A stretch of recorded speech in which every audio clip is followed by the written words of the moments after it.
And so came a day when the first man and the woman were created, and all the forces came together to decide what will come of them. Where would they live and where would they go? For now they had form, but yet the soul was yet to be given to them. The spirited breath was yet to be gifted into the bodies that were present. And so the sun came to the council, and so did the moon, so did the primordial ocean and the original sea. There was the air and fiery sparks.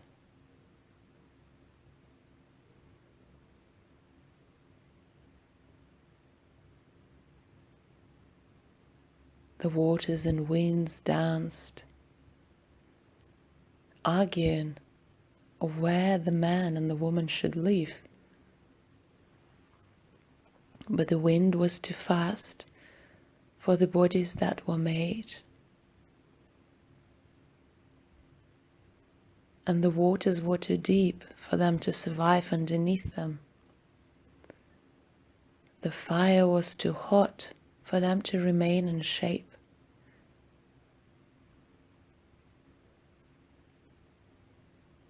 And simply they decided that they no longer could just float in the cosmic existence, that they had to have a space which the humans can call home. But how and what that looks like, the forces were yet to work out. And so the sea has suggested that because it's lower than the sun, it will not be as hot. However, because the sun is drier than the sea underneath it, then perhaps the humans should be somewhere in the middle. But there in the middle there was nothing.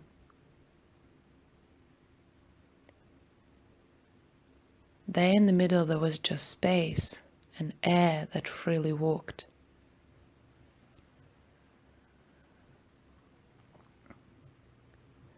The air was very pleased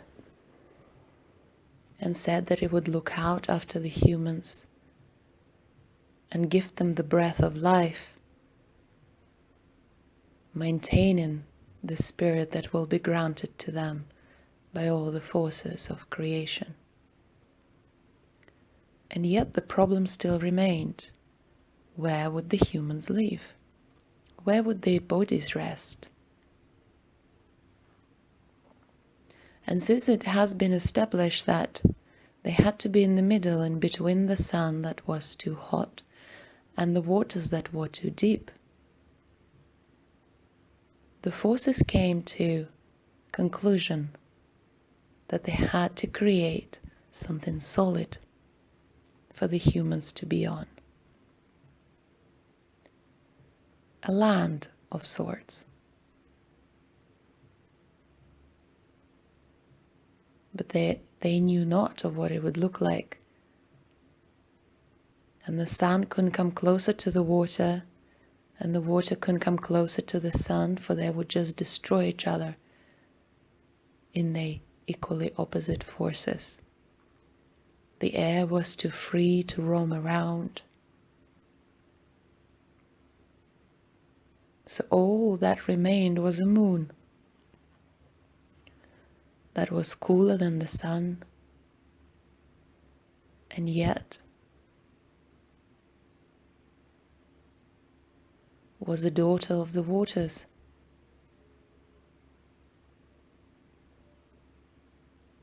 And so the task came to the moon to figure out how to offer land to the first humans.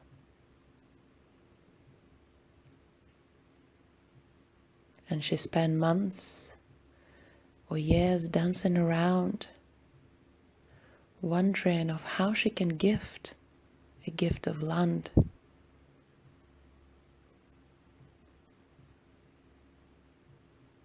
a gift of presence. And one day she sat in the sky, looking down. So mesmerized she was by the whispers of the primordial sea and the ocean underneath her, that she casted her eyes deep within it, directing all her light, a shimmering silver light, to the beautiful dark waters. They glistened and responded and shimmered back at her, smiling in recognition and love.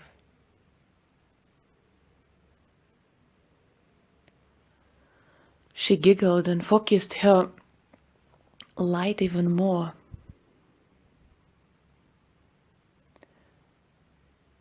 Sending it deep within the waters, piercing the surface, surely yet gently.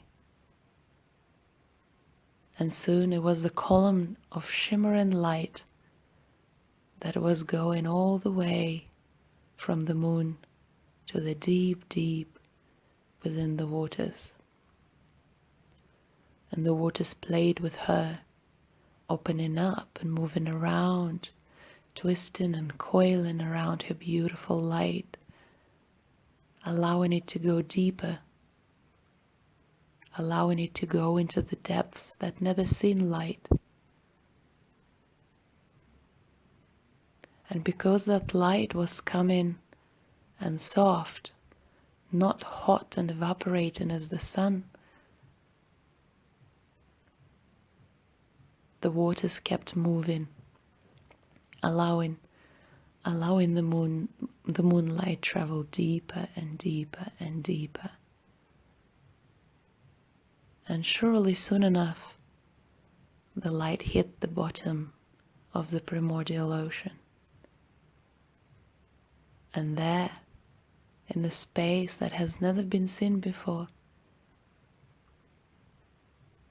in a space that was the beginning and end, in a space that marked ocean from invisible land. In that space, the moonlight has struck, and just like the seed, it went deep within, curled like a ball,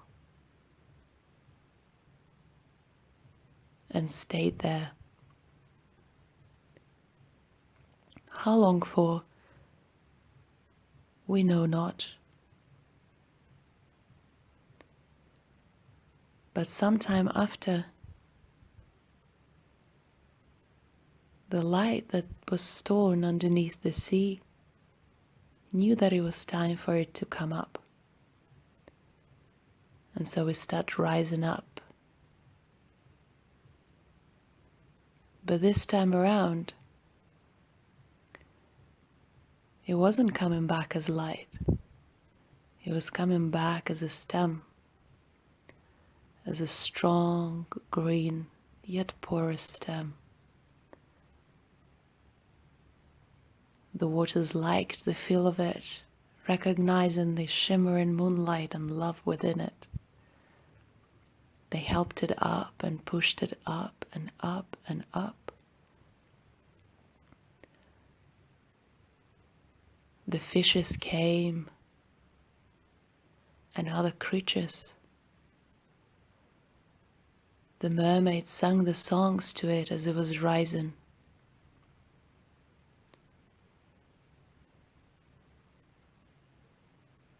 The air called its name, whispering for it to come up through the depths of the waters. And all the love that went into supporting that stem, all the interest and curiosity, gave more joy to the stem. And so, as a gift to everyone who supported, it formed a bulb.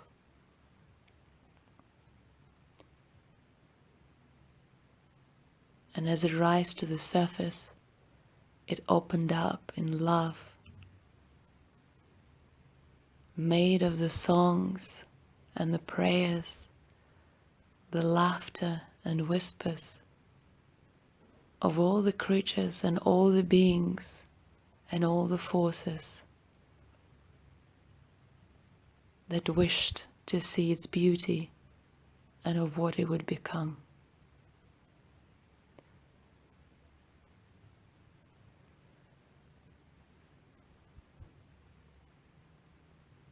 It was a deep night when it happened, and as the flower opened up its petals, dropping them into the water, it shined in the luminous emerald purple colors.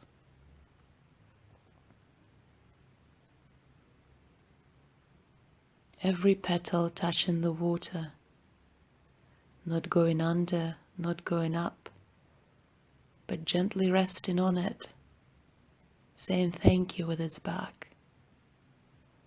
And the moon came out and smiled. So she was now seeing her child, a beautiful lotus flower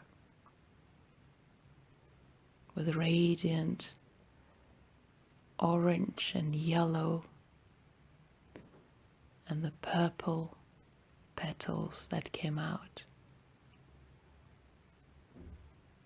And so happy everyone was to see such a beauty that they decided that the humans would live on the lotus flower,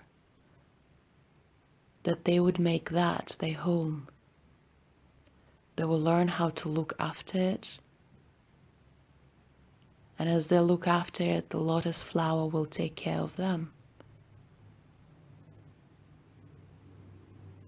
giving them rest from the scorching sun, keeping them away from the depths of the waters, and yet connecting them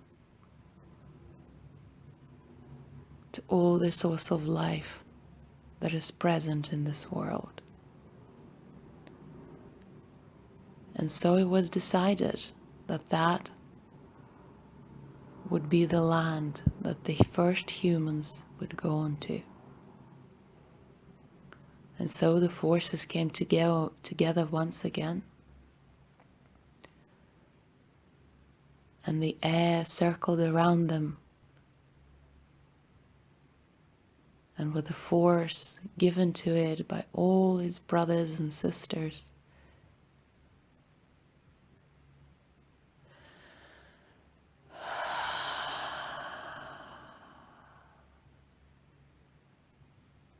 it breathed life into a woman and the man.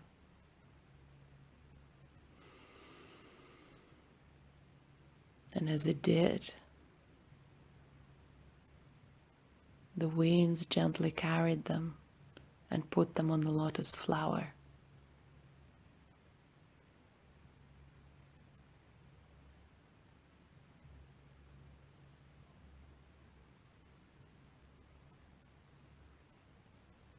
And over time, as man and woman carried for the flower,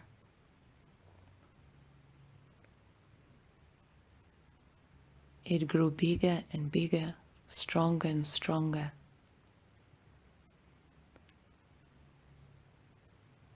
The stem became more solid, and soon became a stone, and so did the petals, forming mountains and lands, stretching further and further.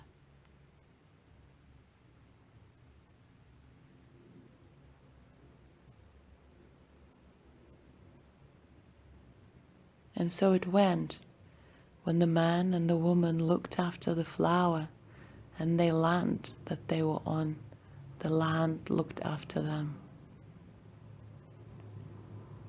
And every night the moon came out,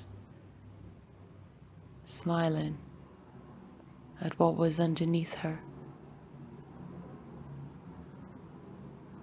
sending her blessings and wishing goodness on both. Praying that man and a woman always remember where they come from, and that if they take care of the flower they find themselves in, the flower will always bloom and take care of them.